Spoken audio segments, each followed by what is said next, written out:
ready for another science experiment. This one is going to be rainbow milk. Like magic.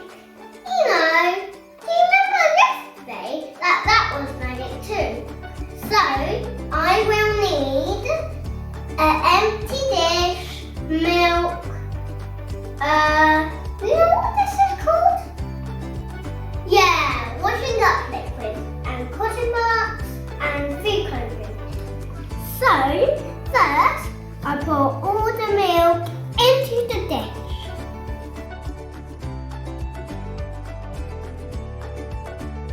Now, I need the food colourings. Just do tiny bits.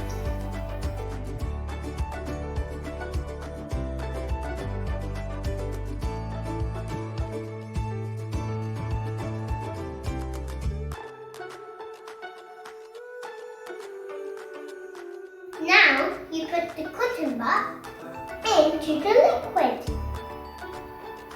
Watch this.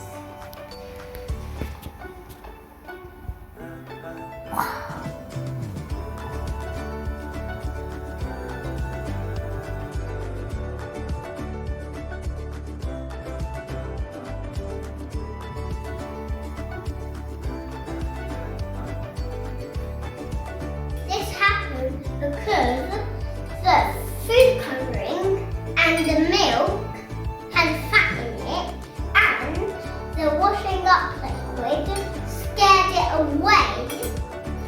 I hope you like this new science experiment just like I did. See you next time for some more fun. Oh, before you go, click the subscribe button